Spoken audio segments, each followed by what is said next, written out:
Hello വിദ്യാർത്ഥികളെ, ഈ video ഉപയോഗിച്ച ലക്ഷ്യങ്ങൾ, ഉപകരണങ്ങൾ, സാങ്കേതികതകൾ എന്നിവ ഉൾക്കൊള്ളുന്ന ഒരു ക്രമീകരിക്കുന്ന സ്പാനറിൻ്റെ നിർമ്മാണ പ്രക്രിയയെക്കുറിച്ചാണ്. ലേത്ത് മെഷീൻ, ഡ്രിൽ മെഷീൻ, ഫില്ലുകൾ, റീമറുകൾ, റിവിറ്റ് ഗോൺ തുടങ്ങിയ ഉപകരണങ്ങൾ ഉപയോഗിച്ച് സ്പാനറിൻ്റെ വിവിധ ഭാഗങ്ങൾ സൃഷ്ടിക്കുന്നതും കൂട്ടിച്ചേർക്കുന്നതും ഈ പ്രക്രിയയിൽ ഉൾപ്പെടുന്നു. പ്രക്രിയയിൽ ഉപയോഗിക്കുന്ന ടൂളുകളെ കുറിച്ചുള്ള വായനക്കാരൻ്റെ അറിവ് പരിശോധിക്കുന്നതിനുള്ള മൾട്ടിപ്പിൾ ചോയ്സ് ചോദ്യങ്ങൾ വീഡിയോയിൽ ഉൾപ്പെടുന്നു. അതിനാൽ അതിൻ്റെ സൃഷ്ടിയുടെ പിന്നിലെ ലക്ഷ്യങ്ങളും സാങ്കേതികതകളും ഉപകരണങ്ങളും കണ്ടെത്തുമ്പോൾ ക്രമീകരിക്കുന്ന സ്പാനർ ഉൽപ്പാദനത്തിൻ്റെ ലോകം നമുക്ക് നോക്കാം. കൃത്യതയിലും കരകൗശലത്തിലും ഇത് പ്രധാനപ്പെട്ട ഒന്നാണ്. ഈ കാരണം ഇതിനെ എല്ലാ ടൂൾ ബോക്സിലും ആവശ്യ ഉപകരണമാക്കി മാറ്റുന്നു. ലക്ഷ്യങ്ങൾ. ഈ അഭ്യാസത്തിൻ്റെ അവസാനം ഡ്രോയിങ്ങിനെ പരാമർശിക്കുന്ന വിവിധ ഭാഗങ്ങൾ എങ്ങനെ തയ്യാറാക്കാം. അസംബ്ലിക്ക് തയ്യാറെടുക്കുക. എല്ലാ ഭാഗങ്ങളും കൂട്ടിച്ചേരുക. കൃത്യത പരിശോധിക്കുക. വെർനിർ ഹെയ്ക്ക് ഗൗജ്. പരന്നതും വൃത്താകൃതിയിലുള്ളതുമായ ഫയലുകളുടെ കൂട്ടം. ഹാക്സോ അല്ലെങ്കിൽ chain drill. Drilling machine. Reamers. Radius gauge. Deburring tool. Vernier caliper. Lathe machine. Cutting tools. Round die. Metal sheet. Hammer. Punch. Bevel protractor. Curling tool. Tap. Chamfering tool. Rivet gun. Countersink tool. Task 1. Part A fixed jaw. നൽകിയിരിക്കുന്ന വലുപ്പത്തിനായി അസംസ്കൃത വസ്തുക്കൾ പരിശോധിക്കുക. നേർരേഖയ്ക്കായി ഉപരിതലവും വശവും file ചെയ്യുക. വലത് കോണിനായി അടുത്തുള്ള വശം ഫയൽ ചെയ്യുക.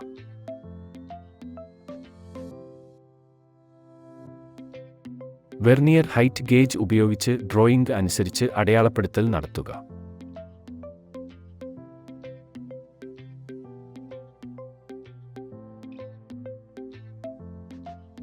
A5 കോൺകേവിനായി 10 ദ്വാരം തുളയ്ക്കുക. ഹാക്സോവിംഗ് അല്ലെങ്കിൽ ചെയിൻ ഡ്രില്ലിംഗ് വഴി അധിക മെറ്റീരിയൽ നീക്കം ചെയ്യുക.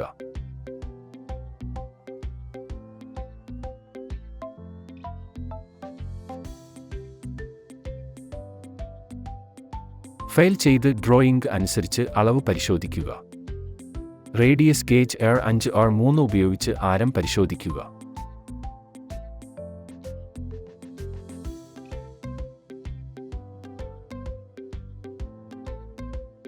വശത്ത് നിന്ന് 12 മില്ലിമീറ്റർ ആഴത്തിൽ 3.8 മില്ലിമീറ്റർ ദ്വാരം തുളച്ച് റീം 4 ചെയ്യുക. മിനുസമാർന്ന പ്രതലത്തെ ഡീബർ ചെയ്ത് പൂർത്തിയാക്കുക. Task 2. Pod B sliding jade.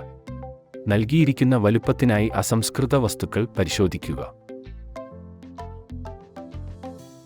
നേർരേഖയ്ക്കായി ഉപരിതലവും വശവും ഫയൽ ചെയ്യുക.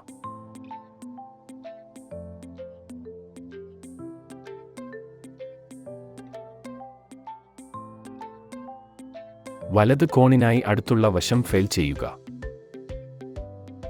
വെർനിയർ ഹൈറ്റ് ഗേജ് ഉപയോഗിച്ച് ഡ്രോയിംഗ് അനുസരിച്ച് ജോലി അടയാളപ്പെടുത്തുക. ഹാക്സോവിംഗ് അല്ലെങ്കിൽ ചെയിൻ ഡ്രില്ലിംഗും 2 ദ്വാരവും ഉപയോഗിച്ച് അധിക മെറ്റീരിയൽ നീക്കം ചെയ്യുക. അളവിനായി ജോലി ഫയൽ ചെയ്യുക. അളവ് പരിശോധിക്കുക. റേഡിയസ് അരികുകൾക്കായി ഫയൽ ചെയ്ത് റേഡിയസ് ഗേജ് ഉപയോഗിച്ച് പരിശോധിക്കുക. അരികുകൾ ഫയൽ ചെയ്ത് ജോലി ഇല്ലാതാക്കുക. ടാസ്ക് 3. പോഡ് സി സ്പെഷ്യൽ സ്ക്രീഡ. 6 മുതൽ 52 മില്ലിമീറ്റർ വരെ വടി പരിശോധിക്കുക. 4 മില്ലിമീറ്ററും 10 മില്ലിമീറ്ററും നീളമുള്ള 3 താടിയെല്ലിൽ പിടിച്ചിരിക്കുന്ന വടി HR ഫിനിഷോടെ തിരിക്കുക. നീളം 52 മില്ലിമീറ്ററായി കുറയ്ക്കുക. മുഴുവൻ നീളത്തിലും ത്രെഡിംഗ് MR ചെയ്യുക. ത്രെഡ് ചെയ്ത ഭാഗത്തിനായി ഡൈ നട്ട് ഉപയോഗിച്ച് പരിശോധിക്കുക. സ്ഥിര താടിയെല്ല് അസംബ്ലി. നിശ്ചിത താടിയെല്ലിലേക്ക് വടി തിരുകുക, അത് സ്ഥാപിക്കുക. നിശ്ചിത താടിയെല്ലിനൊപ്പം 2 mm ദ്വാരം തുരത്തുക. സിലിണ്ടർ പിൻ 2 ശരിയാക്കുക. അളവുകൾ പരിശോധിക്കുക. Task 4 part D sliding plate. അളവുകൾക്കായി മെറ്റൽ ഷീറ്റ് പരിശോധിക്കുക. ഡ്രോ ഫയലിംഗിലൂടെ ഷീറ്റ് മെറ്റൽ നേർരേഖയ്ക്കും വലത് കോണിനുമായി ഫയൽ ചെയ്യുക. ഡ്രോയിംഗും പഞ്ചും അനുസരിച്ച് ലേഔട്ട് അടയാളപ്പെടുത്തുക.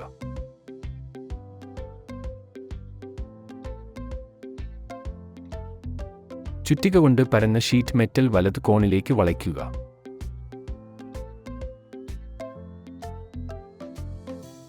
വളഞ്ഞതിന് ശേഷം അളവ് പരിശോധിക്കുക. സ്ലോട്ട് തുറക്കുന്നതിനായി 4 ദ്വാരം ഡ്രിൽ ചെയ്യുക. സ്ലോട്ട് തുറക്കുന്നതിനുള്ള ചെയിൻ ഡ്രില്ലിംഗ് അധിക ലോഹം നീക്കം ചെയ്യുക.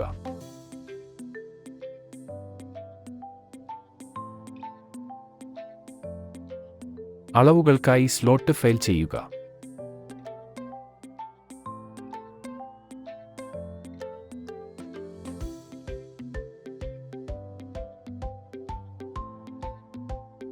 അറുപത് കോണിനായി ഫയൽ ചെയ്ത് ബെവൽ പ്രൊട്രാക്ടർ ഉപയോഗിച്ച് പരിശോധിക്കുക. റേഡിയസ് ഫയലിംഗ് നടത്തി ബറിന്റെ ഭാഗം ഈ നട്ട് നീക്കം ചെയ്യുക. ഡ്രോയിംഗ് വലുപ്പം അനുസരിച്ച് അസംസ്കൃത വസ്തുക്കൾ പരിശോധിക്കുക. 3 താടിയെല്ലുള്ള ചക്കിൽ വടി പിടിക്കുക. 12 മില്ലിമീറ്ററിന് ചുറ്റും തിരിക്കുക. 15 മില്ലിമീറ്ററോളം നീളമുള്ള നർലിംഗ് ടൂൾ ഉപയോഗിച്ച് പുറം ഉപരിതലം വളച്ചു. 5 മില്ലിമീറ്റർ തുളച്ച് MR ടാപ്പ് ഉപയോഗിച്ച് ഡ്രിൽ ചെയ്ത ദ്വാരം ടാപ്പ് ചെയ്യുക. വശം 245 ഡിഗ്രിയിലേക്ക് മാറ്റുക. വേർപിരിയൽ നടത്തുക, മറുവശം ചാംഫർ ചെയ്യുക. Task 5 spanner assembly. എല്ലാ ഭാഗങ്ങൾക്കും മെറ്റീരിയൽ വലുപ്പം പരിശോധിക്കുക. ഫയൽ അടയാളപ്പെടുത്തുക. ഭാഗങ്ങൾ AB വലുപ്പത്തിൽ പൂർത്തിയാക്കുക. ഡ്രോയിംഗ് അനുസരിച്ച് ഭാഗം D വളയ്ക്കുക. അധിക ലോഹം നീക്കം ചെയ്ത് വലുപ്പത്തിൽ പൂർത്തിയാക്കുക. ഫയൽ ചെയ്ത് ചതുര സ്ലോട്ട് പൂർത്തിയാക്കുക. എല്ലാ ഡ്രെയിലിംഗ് ദ്വാരങ്ങൾക്കും കൗണ്ടർ സിങ്കിംഗ് ചെയ്യുക. ബ്ലൂ പ്രിന്റ് അനുസരിച്ച് ഈ ഭാഗം തിരിയുക, തുളയ്ക്കുക, ടാപ്പ് ചെയ്യുക, മുട്ടുക, വേർപെടുത്തുക. സ്റ്റെപ്പ് ടേണിംഗ്, എക്സ്റ്റേണൽ ത്രെഡ് മുറിക്കൽ. ബ്ലൂ പ്രിന്റ് അനുസരിച്ച് ഭാഗം C വേർപെടുത്തുക.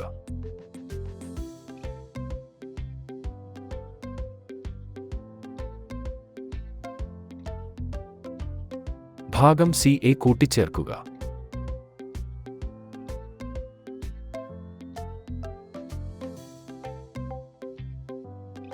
റിവറ്റ് ചെയ്ത് ഭാഗം B, D എന്നിവയിൽ ചേരുക.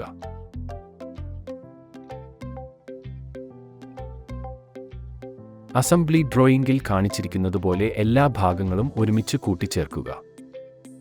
ക്രാരിമീകരിക്കുന്ന സ്പാനറിൻ്റെ നിർമ്മാണ പ്രക്രിയയിൽ ഉൾപ്പെട്ടിരിക്കുന്ന ലക്ഷ്യങ്ങൾ, സാങ്കേതികതകൾ, ഉപകരണങ്ങൾ എന്നിവയെക്കുറിച്ച് ഞങ്ങൾ പഠിച്ചു. Fixed and sliding Jose, special screw, sliding plate എന്നിവയുടെ വിവിധ ഭാഗങ്ങളുടെ ഘടമായുള്ള സൃഷ്ടി ഞങ്ങൾ പര്യവേക്ഷണം ചെയ്തു. റിവിറ്റും സ്ക്രൂകളും ഉപയോഗിച്ചുകൊണ്ട് അസംബ്ലി പ്രക്രിയയും കവർ ചെയ്തു. അവസാനമായി മൾട്ടിപ്പിൾ ചോയ്സ് ചോദ്യങ്ങൾ ഉപയോഗിച്ച് ഞങ്ങൾ ഞങ്ങളുടെ അറിവ് പരീക്ഷിച്ചു. പിന്നെ ഞങ്ങളുടെ കഴിവുകൾ ശക്തിപ്പെടുത്തുകയും ഈ കൃത്യമായ കരകൗശലത്തിൽ ഉപയോഗിക്കുന്ന ഉപകരണങ്ങൾ മനസ്സിലാക്കുകയും ചെയ്തു. എല്ലാ ആശയങ്ങളും വ്യായാമങ്ങളും നിങ്ങൾ മനസ്സിലാക്കിയിട്ടുണ്ടെന്ന് ഞാൻ പ്രതീക്ഷിക്കുന്നു. ഞങ്ങളുടെ അടുത്ത വീഡിയോയിൽ ഞങ്ങൾ നിങ്ങൾക്ക് മറ്റൊരു അത്ഭുതകരമായ ആശയം കൊണ്ടുവരും. അതുവരെ ശ്രദ്ധിക്കുക.